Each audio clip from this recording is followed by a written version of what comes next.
Dugaan peradilan sesat dalam kasus pembunuhan Vina terus bergulir. Usai Peggy Setiawan bebas dari status tersangka, giliran mantan terpidana Saka Tatal menyebut dia adalah korban salah tangkap hingga melakukan peninjauan kembali atas kasusnya. Peradilan sesat adalah ketika hukum menghakimi orang yang tidak bersalah, dan peradilan sesat ini pernah beberapa kali terjadi di negeri ini.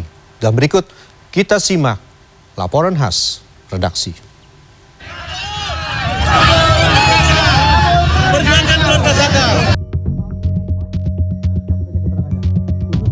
Rabu 24 Juli 2024, Pengadilan Negeri Cirebon, Jawa Barat menggelar sidang perdana terkait upaya peninjauan kembali atau PK Saka Tatal, mantan terpidana yang divonis bersalah dalam kasus pembunuhan Vina dan Eki di Cirebon pada 2016 silam.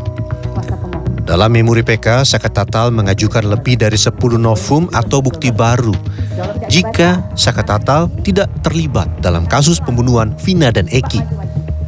Salah satu poin penting dalam novum tersebut adalah mempertegas kalau penyebab kematian Vina dan Eki karena kecelakaan lalu lintas, bukan akibat pembunuhan. Agung, dengan novum-novum yang kita ajukan, 10 novum bukti terbaru bahwa kita yakinkan ini adalah kecelakaan, kita meminta dan memohon bahwa harus dengan teliti dan jelas majelis hakim yang mulia. Menanggapi memori peninjauan kembali yang dilayangkan oleh kuasa hukum Saka Tatal, pihak termohon atau jaksa dari Kejaksaan Negeri Cirebon menyatakan belum siap dan meminta waktu kepada majelis hakim untuk mempelajari memori PK tersebut. Tapi dikarenakan terkait adanya beberapa poin yang dikurangi, kemudian beberapa poin juga yang ditambahkan oleh penasihat hukum pemohon, maka tentunya kami perlu mempelajari terlebih dahulu poin-poin tersebut dan kami meminta waktu untuk menyusun ulang tanggapan kami majelis.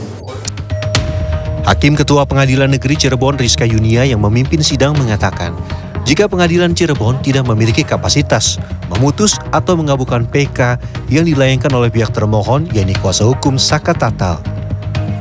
Menanggapi sidang peninjauan kembali kasus Saka Tatal, pakar hukum pidana Universitas Trisakti Abdul Fichar Hajar menyebut sulit dibantah jika bebasnya Peggy Setiawan dari status tersangka menjadi efek domino dalam kasus ini atas dugaan peradilan sesat. Abdul Fichar juga menyebut jika peninjauan kembali kasus Saka Tatal dikabulkan, maka 7 terpidana lain bisa bebas. Jika kasus Saka Tatal satu rangkaian dengan terpidana lainnya. Persoalannya kan gini, apakah Saka Tatal itu bagian dari 7 terpidana yang dihukum itu, gitu ya? Apakah dia bagian dari itu, gitu? Ataukah dia ada bagian lain? Maksud saya ada peristiwa lain yang kemudian diikutkan, gitu.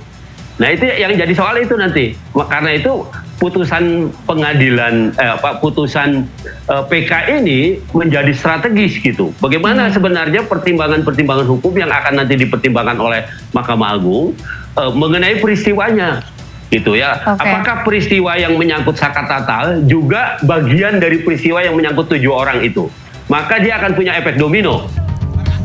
Kasus peradilan sesat atau orang tidak bersalah dihukum beberapa kali terjadi di Indonesia.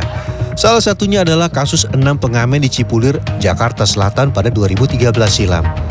Keenam pengamen ini ditangkap dan diproses hukum hingga divonis penjara atas pembunuhan seorang pengamen lain bernama Diki di kolong jembatan Cipulir.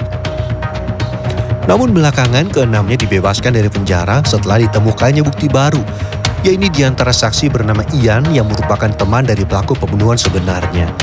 Ian menyebut 2 pelaku pembunuhan adalah 2 orang rekannya yang membunuh karena ingin merampas sepeda motor korban. Tim Liputan CNN Indonesia.